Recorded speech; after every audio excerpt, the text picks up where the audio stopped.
Olá, queridos, tudo bem?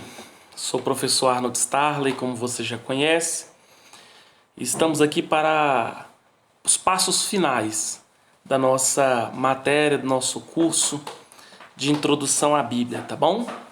E como já estamos caminhando a passos finais, eu quero apenas poder relembrar para você conceitos importantes, que é importante, que passa a ser relevante você não se esquecer, né?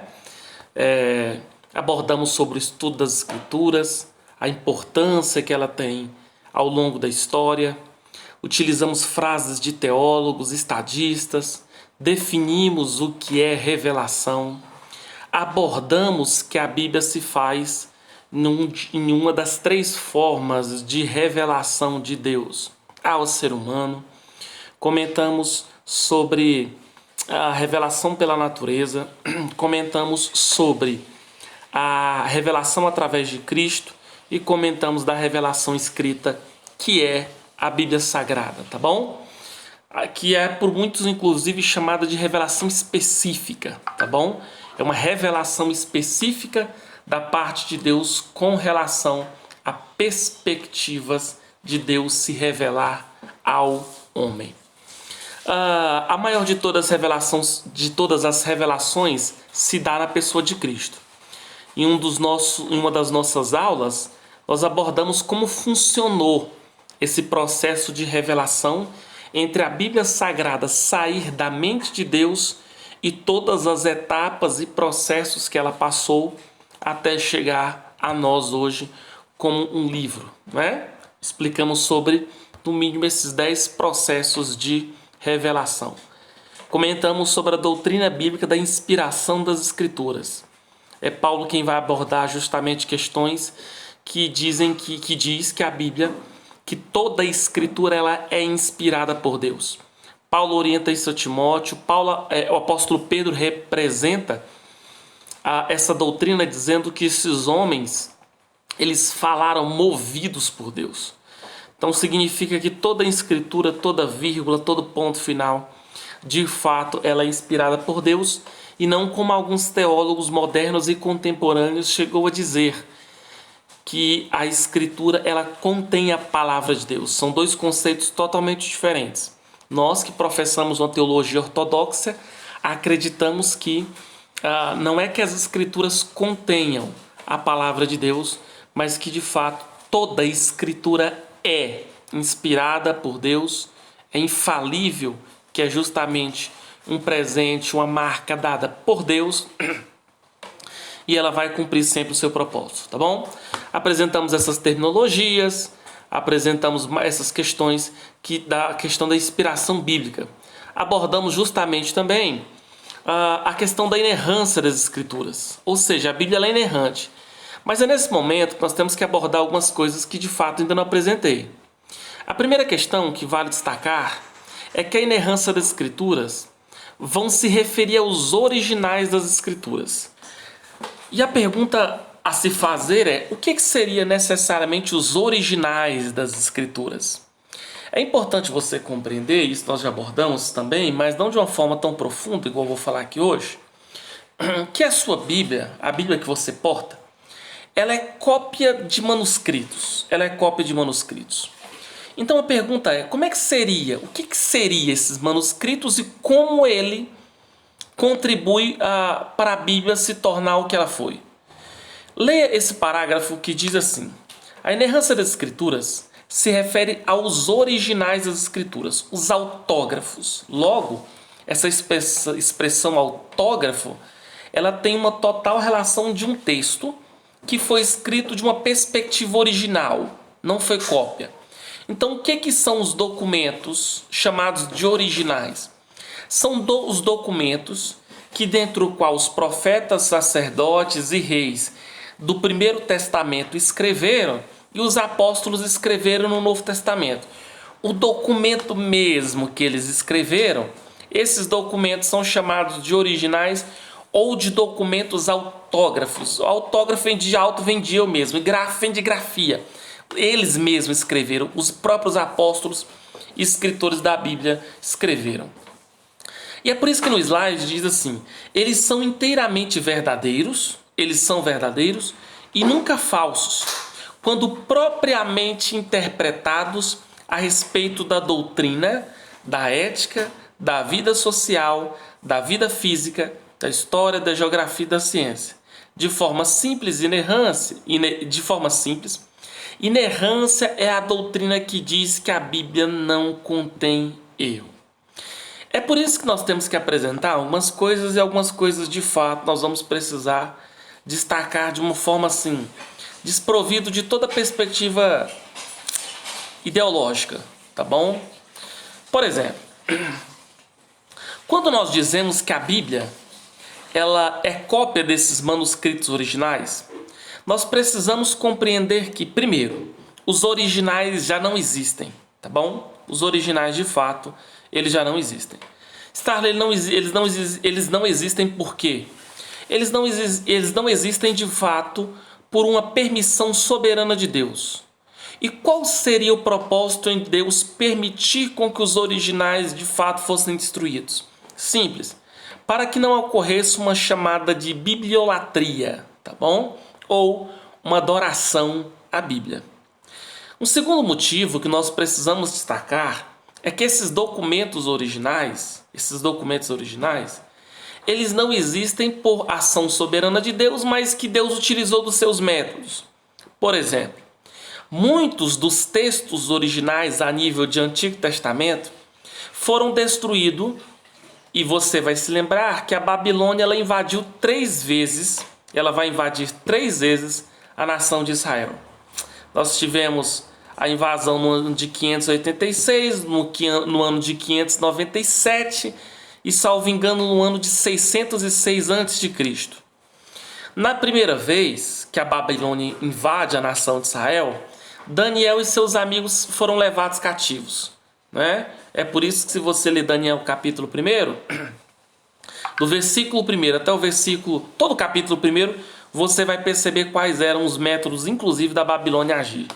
Na segunda feita, nós vamos ter justamente a Babilônia invadindo, levando mais pessoas cativas, inclusive uma dessas pessoas cativas foi o próprio profeta Ezequiel, tá bom? Ezequiel foi uma dessas pessoas. E na terceira feita, nós temos a mais trágica de todas, que foi a destruição do Templo de Jerusalém, que de fato foi o templo construído pelo rei Salomão. Então, vou voltar a repetir, a nação babilônica invadiu a nação de Israel por vontade de Deus, por graça de Deus, porque a correção se dá pelo processo da graça. E o que é que nós temos? Inclusive como consequência e resposta a Deus pelos pecados que a nação de Israel estava praticando. Os pecados eram os mais estranhos. Inclusive, eles estavam arrancando o altar que era consagrado a Deus e consagrando a deuses pagãos. Em contrapartida, na primeira vez Daniel é levado a cativo, na segunda vez Ezequiel e na terceira vez tem um templo de Jerusalém.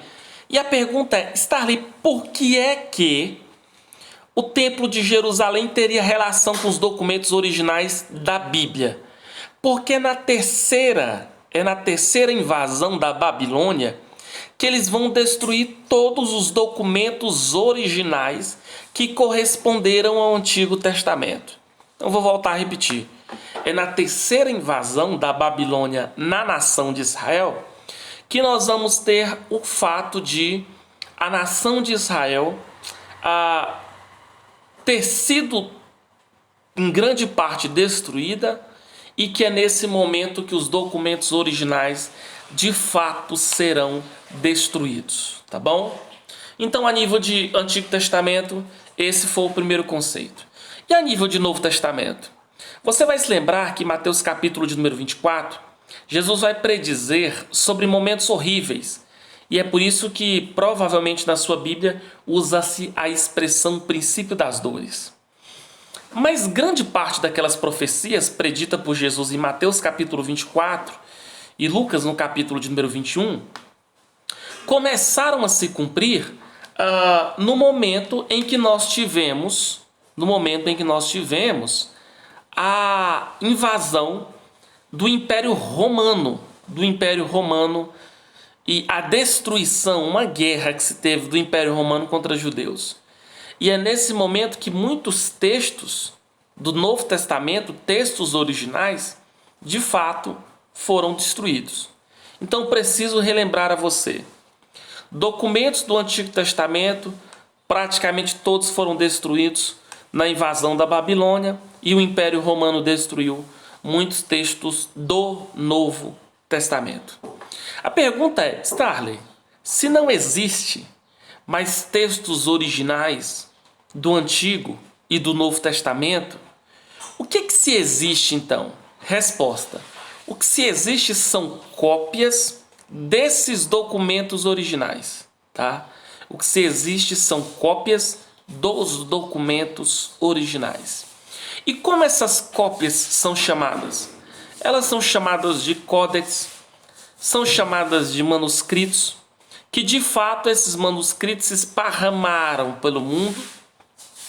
E eu preciso relembrar a você que a sua Bíblia, ela é cópia desses manuscritos. Perguntinha de perspectiva arqueológica. Inclusive, uma certa feita, que eu estava na graduação em teologia, eu precisei responder uma redação, e essa redação tinha como tema a seguinte questão: a arqueologia, ela está a favor ou ela está contra a Bíblia? E a leitura que eu tenho é que ela está bem mais a favor, ela está bem mais pró do que contra a Bíblia. E por que eu digo isso? Porque grandes partes desse texto, das cópias desses textos originais, a arqueologia vem encontrando, tá bom? De fato, ela vem encontrando. E aí o que acontece? Pelo fato da arqueologia ter encontrado cópia desses textos, nós vamos perceber que esses textos eles estão em museus. Por exemplo, a nível de Primeiro Testamento, de Antigo Testamento, nós vamos perceber que esses textos, eles estão na Universidade Hebraica de Jerusalém, a cópia desses manuscritos, e muitos desses textos estão em museus na Europa. E no Novo Testamento, aonde estão a cópia desses documentos originais? Eu quero lhe assegurar que a cópia desses documentos originais, eles vão estar inclusive no poder do Vaticano. Eles vão estar no poder do Vaticano. E é por isso que eu preciso dizer para você que a arqueologia, ela vai contribuir muito mais do que a bem da verdade se posicionar contra. Quando nós observamos os principais impérios levantados na Bíblia, como o Império Assírio, não é? Como o Império Assírio, como o Império Babilônico, como inclusive o Império Macedônico, que foi o dominou no período interbíblico, e o Império Romano, nós vamos perceber que de fato a Bíblia, ela vai comprovando, a arqueologia vai comprovando que os textos bíblicos de fato foram dados, inspirados por Deus, e o resultado disso é que eles são verdades. Então preciso te relembrar isso, que o que você tem nas suas mãos hoje não é nada mais e nada menos do que cópias desses documentos originais. E é por isso que eu vou relembrar para você o que no slide está escrito. Eles são interpretados como verdadeiros e não falsos. Quando eles são propriamente interpretados a respeito da doutrina, da ética, da vida social, da vida física, da história, geográfica e ciência, de forma simples, inerrância é isso. É nós acreditarmos pela fé que a Bíblia ela é sem erro. Mas é nesse momento que eu preciso te lembrar algumas coisas. Primeiro, nós temos muitos conceitos que de fato eles não são verdadeiros. Primeiro conceito. A Bíblia, você já deve ter visto isso quando você está dentro de uma igreja. Algum pregador vai e ler um texto, e quando ele lê um texto diferente da tradução da maioria da igreja, e diz assim: irmãos, não tem problema, porque embora as palavras estão diferentes, mas a intenção do texto é a mesma. E eu quero te assegurar que não. Por que não? Porque as Bíblias que se tem com divergências de traduções, elas existem pois como a Bíblia é cópia de manuscritos, essas divergências de traduções, elas existem, pois manuscritos não são apenas um, manuscritos são vários. Eu vou te dar um exemplo na prática e daqui a pouco eu vou mostrar no slide para você. Mas eu não sei se você porta a Bíblia de Jerusalém. A Bíblia de Jerusalém, se você observar textos do Antigo Testamento, por exemplo, da profecia de Isaías, dizendo que uma virgem concebeu e deu uma luz a um filho, né? Nós vamos perceber que era uma profecia de Isaías que apontava para Cristo. Assim nós interpretamos que a virgem conceberá e dará à luz a um filho e o seu nome será chamado de Emanuel. Assim está na Bíblia protestante. Na Bíblia judaica, na Bíblia de Jerusalém, você vai perceber que o verbo não está no futuro, o verbo está no passado. Então na nossa Bíblia protestante diz assim: e eis que a virgem conceberá. Isso diz a nossa Bíblia, a Bíblia protestante. A Bíblia judaica diz: eis que a virgem concebeu, porque eles entendem que isso é uma profecia que já se cumpriu. Se cumpriu inclusive na época de Isaías, com a mulher chamada Sear-Geazub. O que eu preciso dizer para você é que Bíblias existem Bíblias com diferentes traduções. Se você observar, por exemplo, eu gosto de citar esse exemplo em sala de aula. Se você observar, por exemplo, a 1 João, você quer fazer esse teste? Faça isso, pega a sua Bíblia, pega a sua Bíblia, por favor, né? Tarefinha de casa para nós fazermos aqui. Pegue a sua Bíblia e leia 1 João, capítulo de número 3, o versículo de número 9. Leia aí para você ver o que eu estou querendo lhe dizer na prática. 1 João, capítulo de número 3, o versículo de número 9. Se você pegar a sua Bíblia, você vai perceber que Almeida, observe, é importante você entender, primeiro, qual é a tradução bíblica que você porta. As mais famosas é uma tradução feita por um homem chamado João Ferreira de Almeida, ok. Mas mesmo as traduções feitas por João Ferreira de Almeida vão ter a Bíblia revista atualizada e a revista e corrigida, tá bom? Então é importante você entender que a sua Bíblia ela pode ser ou revista atualizada ou revista e corrigida, caso ela tenha sido feita por João Ferreira de Almeida, ok?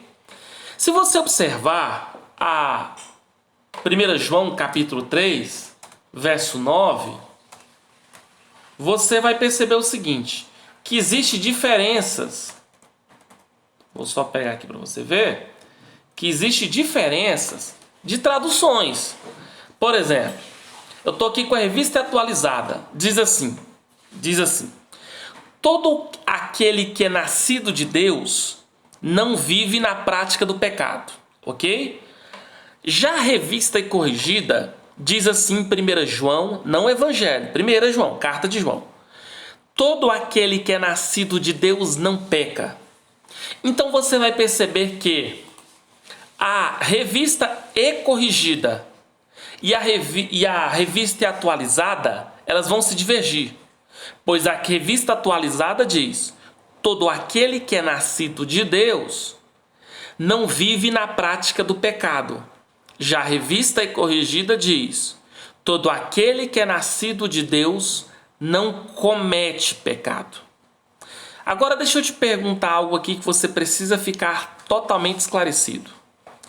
É possível alguém, mesmo que nasça em Deus, que morra para o pecado e nasça para Deus, ficar sem pecar? É evidente que não. E é exatamente por isso que a tradução da revista e corrigida, ela passa a ser incoerente e não passa a ter uma tradução correta com a proposta dos documentos originais ou com as cópias dos documentos originais. Você quer um outro exemplo bem claro? Eu separei um outro exemplo aqui. Se você ler 1 João capítulo 3, verso 9, na tradução NVI, que é a Nova Versão Internacional, diz assim: todo aquele que é nascido de Deus não pratica o pecado. Starley, está coerente com o texto original? Não está. Desculpa, não está. Por que é que não está? Não está simplesmente pelo fato de que todo aquele que mesmo que tenha nascido de Deus, é impossível não ficar sem pecar. Então, qual que deve ser a proposta e qual tradução está mais de acordo com o original? 1 João capítulo 3, verso 9, mas da revista E atualizada, tá bom? Que diz que todo aquele que é nascido de Deus não vive constantemente na prática do pecado. Beleza? Tranquilo? Vamos iniciar um outro módulo agora, uma outra aula agora, e prepare-se, pois tem muito mais curiosidades iguais a essa.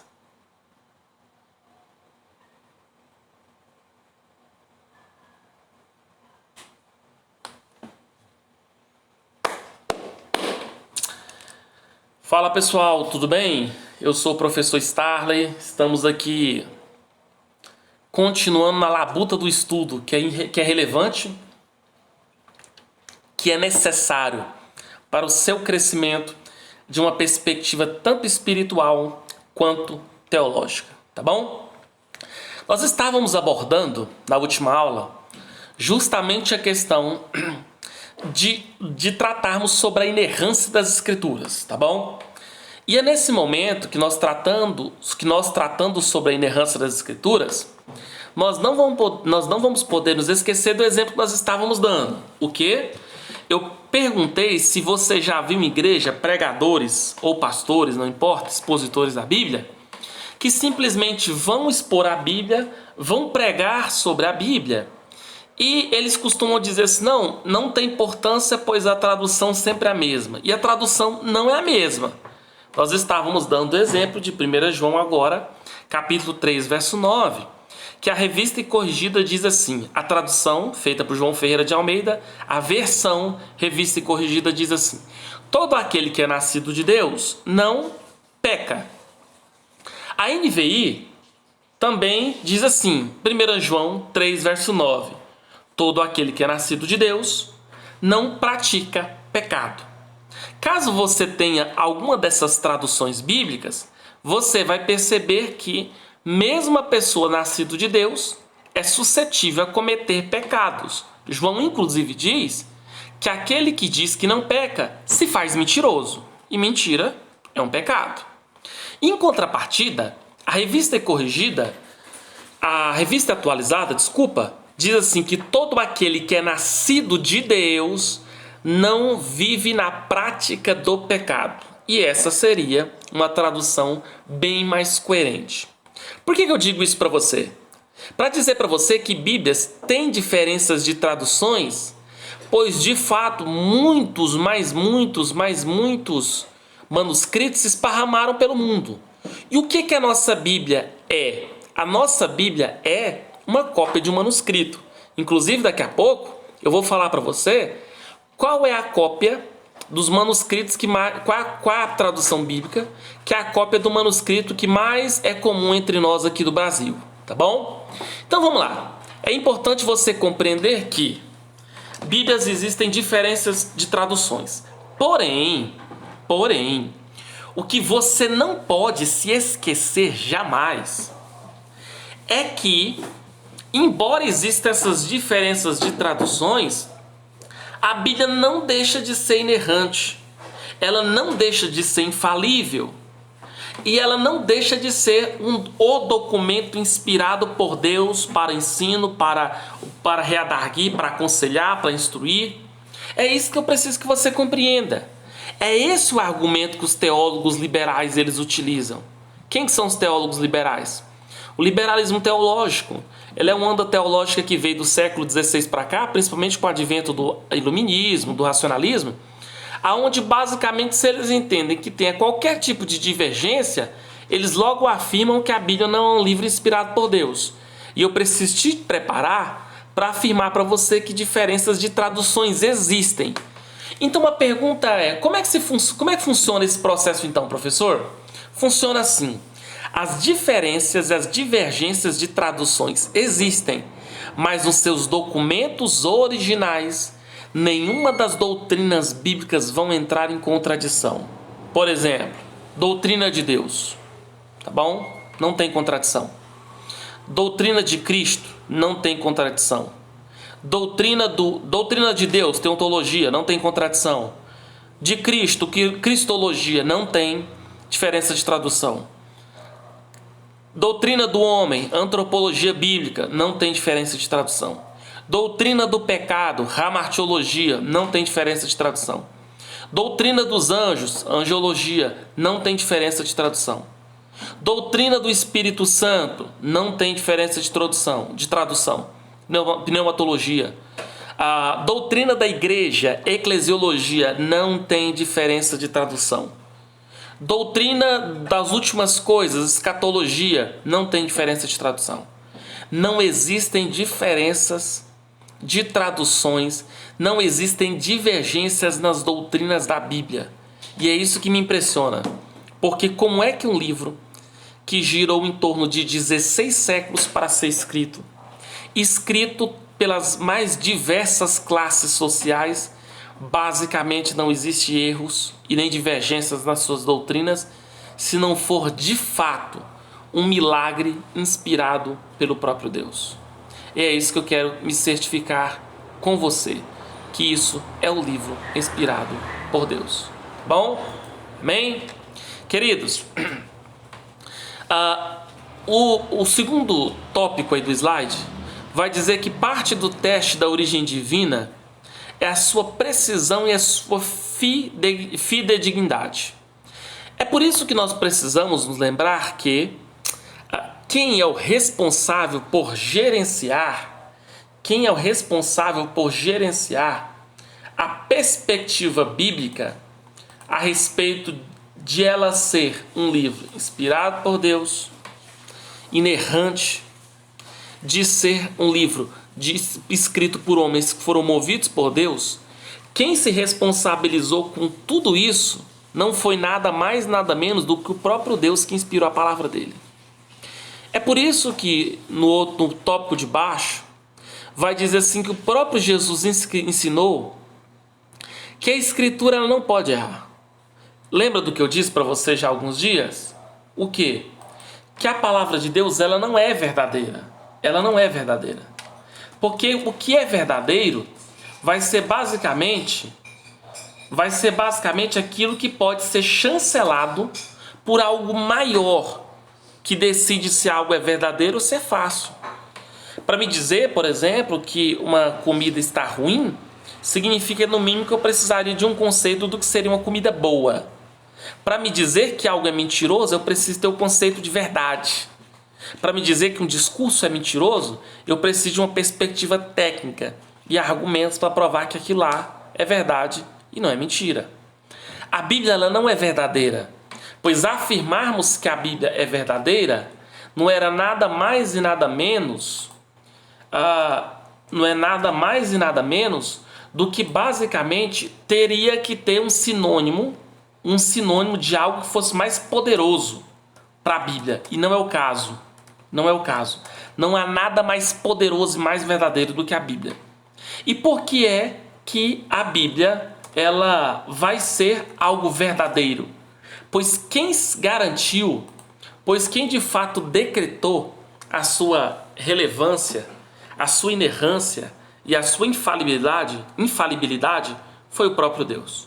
É por isso que no último tópico vai dizer: a veracidade e exatidão das Escrituras incluía inclusive até os mínimos detalhes. Vamos ver isso? Mateus capítulo 5, verso 18, Jesus chegou a dizer assim: porque em verdade vos digo, até que o céu e a terra passem, nem um i ou um tio jamais passará desta lei, até que tudo venha a se cumprir.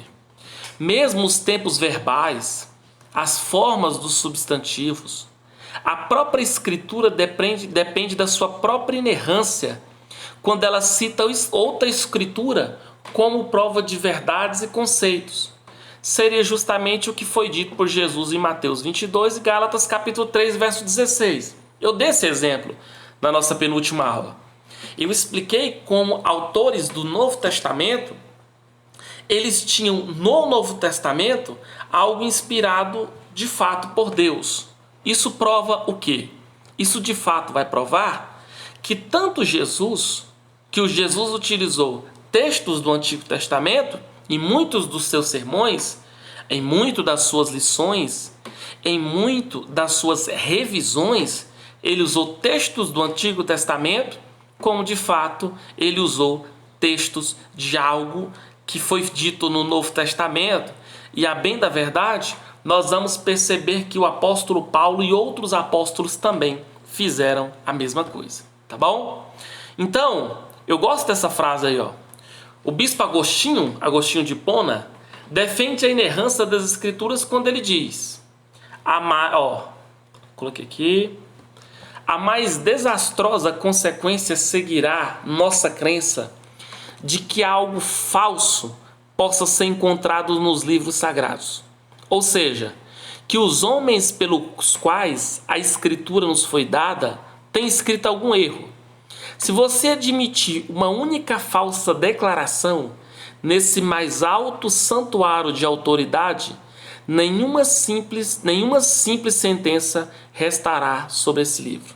Isso é a carta de Agostinho a Jerônimo, e é por isso que eu preciso relembrar a você que necessariamente as escrituras, elas de fato vão abordar a perspectiva bíblica a respeito de que ela é inspirada por Deus, e nós temos testemunho dos pais da igreja confirmando a autoridade das escrituras. Qual é a opinião de Jesus sobre o Antigo Testamento? Tá aí, ó. Jesus aceitou as escrituras do Antigo Testamento como sendo precisas historicamente. Isto é particularmente interessante se considerarmos que Jesus, como membro da Trindade, ele mesmo fez parte das histórias do Antigo Testamento. Jesus considerou esses eventos e pessoas como sendo históricas, e inclusive concordou com a descrição bíblica de cada um deles. Jesus cita Adão e Eva. Se ele cita, é porque ele entendia como inspirados por Deus. Noé lá no dilúvio, Sodoma, Gomorra, Ló, ele cita Jonas, ele cita Isaías, ele cita Elias, ele cita Daniel, ele cita Abel, ele cita Moisés, né? E a Bíblia vai abordar justamente os pontos cruciais das Escrituras, né? As marcas, os adjetivos ímpares a respeito das Escrituras. Primeira coisa, é importante você compreender que o primeiro ponto crucial é toda a Escritura é inspirada por Deus. Para você entender do que eu estou querendo te dizer, funciona mais ou menos assim. Tem pessoas que acreditam que nem toda a Escritura é inspirada por Deus. Se você acreditar que toda a Escritura é inspirada por Deus, amém. Mas, por exemplo, se você não acreditar que há trechos do livro de Gênesis, por exemplo, que não é inspirado por Deus, você também vai ter que concordar que o restante das Escrituras não são. Porque você vai perceber que no livro do Gênesis, a partir do momento quando eu descredito o início, por exemplo, onde Deus criou céus, terra, fauna, flora, se eu não acreditar que de fato esse processo veio de Deus, eu vou basicamente desacreditar dos outros 65 livros da Bíblia, que incluindo com Gênesis dá 66.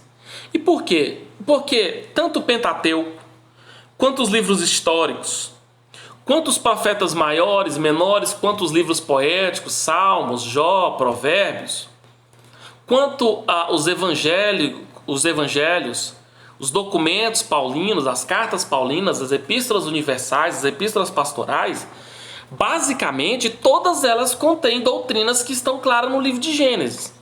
Só que se você invalidar Gênesis, você de fato já está invalidando toda a Bíblia.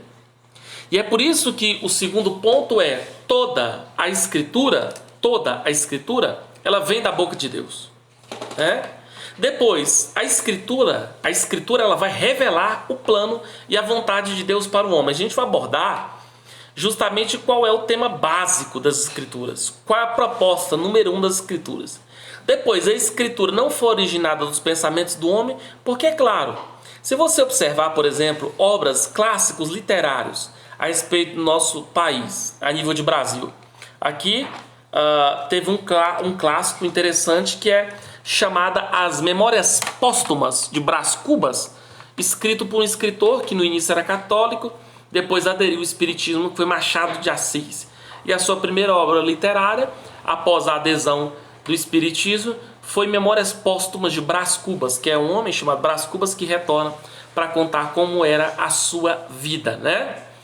Isso numa espécie de uma sessão de encarnação. Porém, o que é fato é o seguinte: as escrituras, ela é digna de todos os seus livros portarem justamente uma orientação dada por Deus, uma inspiração dada por Deus. Então, por isso que a gente diz que a Escritura originou na mente de Deus e, saindo da mente de Deus, elas vieram aos seres humanos, a nós, a homens, e esses homens, através das Escrituras, foram, são e sempre serão guiados pelas Escrituras, inspirados pelas Escrituras, e de fato os pensamentos desses homens precisam estar alinhados com as Escrituras. A palavra da Escritura foram escritas através de inspiração divina, tá bom? Depois nós vamos comentar sobre o processo de canonização das Escrituras. E o que isso significa? Simples. Que o processo de canonização das Escrituras não é nada mais, nada menos do que aquilo que nós já, inclusive, chegamos a comentar, que a palavra cânon significa uma régua, uma fita, uma vara de medir, para entender quais são os livros que de fato foram inspirados por Deus e quais não, tá bom? Então o que nós temos?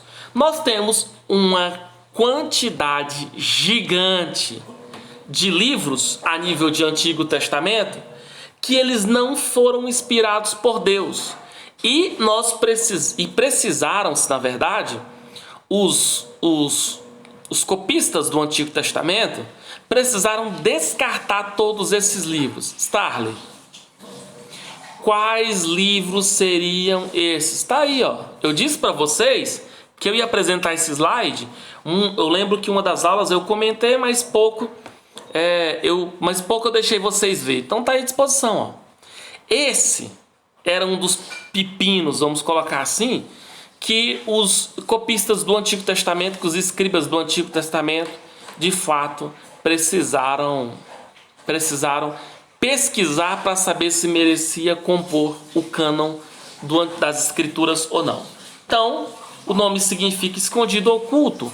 E, basicamente, esses livros, eles trazem consigo uma série de doutrinas que elas vão contra as Escrituras, tá bom? Esses livros causaram muitas controvérsias durante a formação da canonização, exatamente por causa dos questionamentos que a igreja levanta sobre a inspiração divina, tá bom? Quais que seriam esses? Vamos lá? Ler um por um? Sabedoria de Salomão, Eclesiástico, Tobias, Judite, 1 Esdras, tá? Stalin, mas como assim 1 Esdras? A Bíblia tem Esdras, mas não primeira, tá? 1 e 2 Macabeus, já comentei sobre esse livro, tá bom? O livro de Baruque, a Epístola de Jeremias, 2 Esdras, Adições a Esther, Oração de Azarias, Susana, Bel e o Dragão, a Oração de Manassés, tá bom? Bom, no Concílio de Trento, em 1546, a Igreja Católica não aceitou no cânon, apesar das evidências contrárias. Então, quais seriam justamente as evidências que nós tínhamos? Jesus não citou nenhum desses livros. Portanto, se Jesus não cita, de fato, não entendemos como inspiração das Escrituras. Mas esse não é só o único argumento. Jesus também não citou os 39 do Primeiro Testamento. Porém, nenhum desses livros que eu acabei de mostrar para vocês havia evidência de inspiração bíblica. Porque como é que Deus ia ser contraditório e você sabe que de fato Deus não é? Então por que Deus inspiraria homens no Antigo Testamento, Novo Testamento, falar algo que vão contra a sua verdade? Então entenderam-se que esses livros não é inspiração divina. E nem nós, teólogos protestantes, cremos que não. Alguns vão possuir claros erros históricos, tá bom? Alguns vão promover erros doutrinários, e é o caso de 2 Macabeus, capítulo 12, verso 45 e 46, que o quê? Lá ensina justamente o método da oração pelos mortos, e você sabe que de uma perspectiva bíblica, uma vez que a pessoa morre, não tem oração que tira ela da sentença, e não tem, vamos colocar assim, trabalho de magia negra que tira a pessoa do lugar de descanso. Depois, Flávio Joséfo, que foi historiador do século I, ele rejeitou inclusive esses livros apócrifos a nível de Antigo Testamento. E os manuscritos do Mar Morto, que é aquele achado arqueológico, que eu já falei não consideram inspirados. Jerônimo rejeitou a inspiração dos apócrifos e se recusou à tradução na Vulgata, mas no final os incluiu por pedido do bispo de Roma. Mas ele adicionou uma nota quando ele inseriu justamente esses livros. Ele diz assim: não aplique esses livros para estabelecer doutrina, pois eles não têm autoridade como as Sagradas Escrituras. Para quem não sabe, Jerônimo foi o tradutor da Vulgata, que era o Antigo Testamento em língua grega.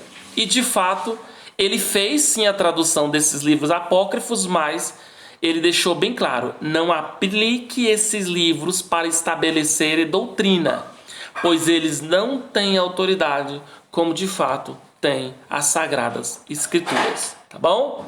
A aceitação do Concílio de Trento vai romper com a visão tradicional dos judeus da igreja primitiva com os concílios passados. Portanto, o que nós entendemos a nível de inspiração? Que um dos motivos da decisão foi a reação com a crítica de Lutero sobre a oração. Se lembra? Eu até comentei, se caso você tenha dificuldade para entender sobre a Reforma Protestante, eu sugiro com que você veja filme, tá? Se você for uma pessoa que não porta tanta dificuldade para ler livros, leia e pesquise sobre o que foi a Reforma Protestante. E se caso você tiver mais dificuldade, veja um filme. Um filme que conta a história de Martinho Lutero. Basicamente ali nós temos um resumo interessante do que foi o movimento da Reforma Protestante, tá bom? Então o que nós temos? Nós temos o Lutero, o reformador, que de fato peitou o sistema papal na época, e ele percebeu, porque Lutero, juntamente com um grupo de teólogos, inclusive ele se formou, fez doutorado em teologia, ele vai estudar a Bíblia na perspectiva dos originais. Lutero foi mais profundo que muitos de nós hoje. Então, a partir do momento que Lutero vai fazendo pesquisas e pesquisas, ele vai concluir que um dos motivos da decisão, que ele de fato percebeu que o sistema religioso estava contra as Escrituras, pois as Escrituras não levantam a tese da indulgência dos mortos, amplamente aceita pela Igreja Católica, e o concílio se aceitou somente 11 livros apócrifos. Foi aceito o 2 Macabeus, por quê? Porque apoiava a oração pelos mortos, mas rejeitaram 2 Esdras, porque se opunha à oração dos mortos. O que nós queremos dizer quanto a isso? Que quando Lutero se levanta, Lutero vem justamente, vai discorrer frontalmente contra a pseudo-doutrina do purgatório. E o que a doutrina do purgatório ensinava? Que uma vez que a pessoa estava morta, ela ficava em um local reservado, e a partir do momento que uma oferta a pessoa desse, a pessoa poderia sair dali e, dependendo da oferta, poderia entrar no lugar de descanso. Lutero percebeu, com um estudo profundo das Escrituras, através de várias pesquisas, que a Bíblia não apoia essa doutrina. Portanto, mostrando a seguinte realidade: Lutero começou a perceber que esses livros não poderiam passar no processo de canonização e nem eram inspirados por Deus. Starley, quais seriam os livros do Novo Testamento que são considerados não canônicos ou não inspirados por Deus? Está aí, ó. Evangelho de Tomé, o de Pedro e Filipe, de Tiago, de Barnabé, de Maria Madalena, de Eva, de Judas, de Filipe, né? Da infância de Jesus, o Evangelho da infância de Jesus, Apocalipse de Adão, Apocalipse de Pedro, Apocalipse de Paulo e Apocalipse de Tiago, tá bom? Então o que nós temos então, para nós finalizarmos aqui?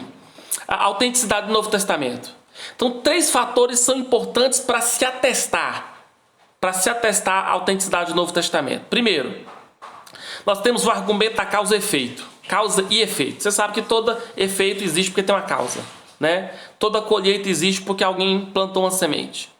Então, algo extremamente extraordinário aconteceu quando nós falamos a nível de Bíblia Sagrada. Porque a Bíblia Sagrada, nós temos hoje, ela é o resultado de praticamente 2000 anos de história da igreja. Segundo, você sabe que geralmente as pessoas que vendem, apresentam uma ideologia, apresentam um argumento, apresentam uma religião, eles vão com o propósito de querer ganhar alguma coisa. O que os apóstolos ganharam? Você lembra de Paulo? Morte por decapitação. Você se lembra de João, deportado para a ilha de Patmos? Você lembra de Pedro, crucificado de cabeça para baixo? Então quer dizer que esse livro, na pessoa de Cristo, era algo tão verdadeiro, mas tão verdadeiro que eles estavam querendo morrer por ele. Depois, existem milhares de testemunhos que nós temos hoje de pessoas que de fato tiveram vidas transformadas através do poder das Escrituras. E aqui, que eu quero lembrar para você, algo que chamou muito a minha atenção um dia desses, que foi a pesquisa feita pelo SEB, que é o Centro de Engajamento Bíblico, um instituto neurocientífico dos Estados Unidos. E lá, eles tiraram algumas conclusões. Primeiro, de cada 10 norte-americanos, 9 possuem a Bíblia. Não é muito diferente dos brasileiros, tá bom? Segundo, de cada 10, 6 dizem que leem a Bíblia pelo menos uma vez, pelo menos numa ocasião na sua vida, tá bom? E menos de 40% dos norte-americanos vão ler a Bíblia pelo menos uma vez por semana. Mas é aí que o SEB resolveu fazer um teste.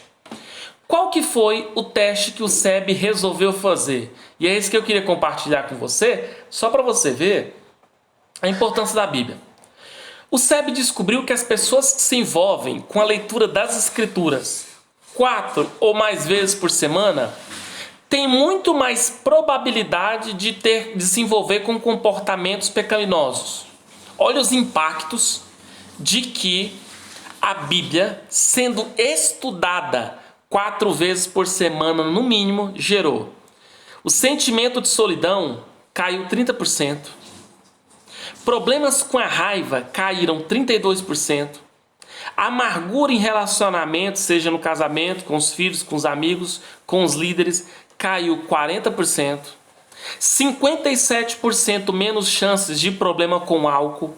A ação de compartilhar a fé aumentou 200%.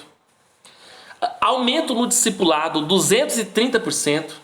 O sentimento de estagnação espiritual, aquele sentimento que faz com que a pessoa não avance, caiu 60%.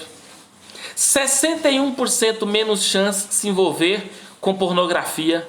68% menos chance de se envolver com sexo fora do casamento. E 74% menos de chance de se envolver com jogos do azar. E é isso que você precisa compreender.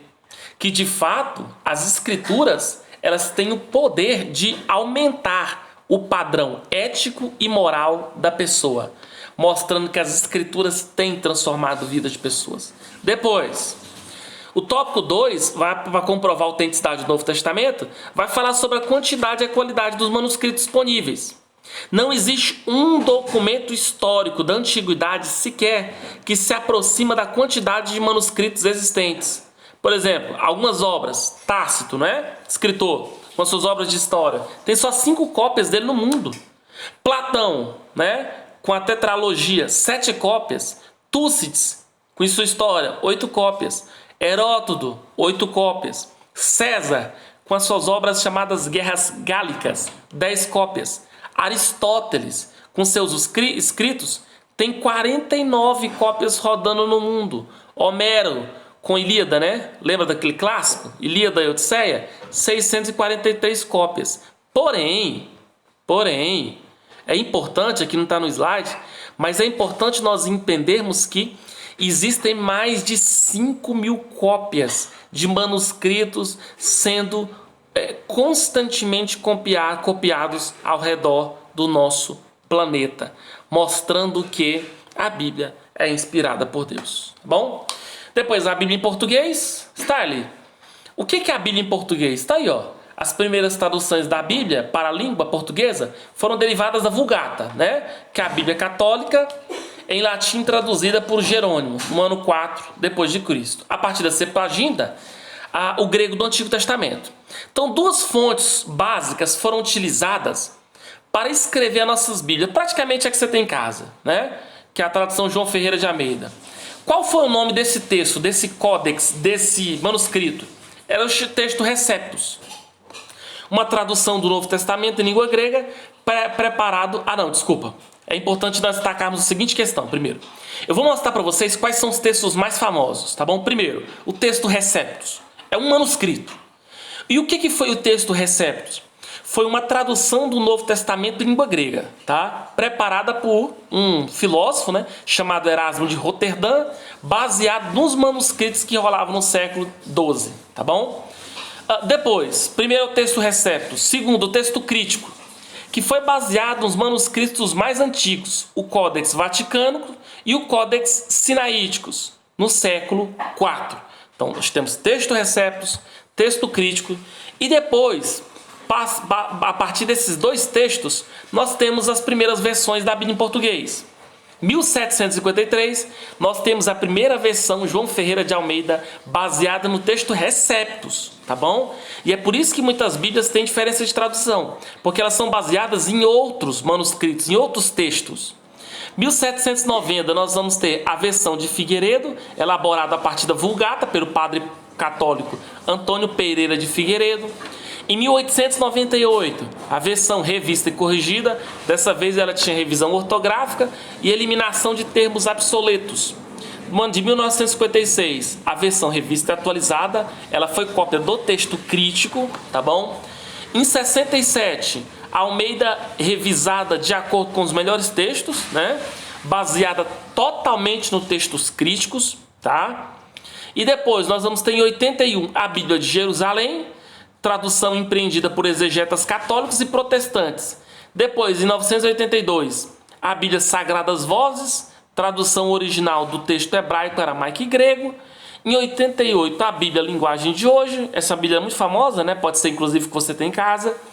No ano de 90, a edição pastoral da Paulus, que é uma livraria, que é uma gráfica, né, católica, uma editora católica, a tradução dos textos originais com a língua corrente. A preocupação básica, de acordo com a editora, era oferecer um texto acessível ao povo, principalmente às comunidades de base, círculos bíblicos, catequeses, escolas e celebrações. E em 2001, nós vamos ter uma Bíblia bastante famosa, né, que é a NVI, que foi publicada pela editora Vida e pela Sociedade Bíblica Internacional. Tem sido elogiada pela clareza do texto e é baseada basicamente no texto crítico. Então, a pergunta é, que você pode estar aí se questionando: Stanley, qual é a melhor Bíblia para se utilizar? Resposta: todas, tá? Vou dizer para você, a melhor Bíblia para você ter é todas. Todas. Tem várias traduções. Várias com textos, com manuscritos diferentes, tá bom? E, para finalizar, a Bíblia vai falar por si mesma. Então, qual que é a estrutura da Bíblia? 66 livros, 39 no Antigo, 27 no Novo. Em média de 1.500, 1.600 anos para ser composta. Ela tem documentos com mais de 4.000 anos de idade, em média de 40 autores de diversos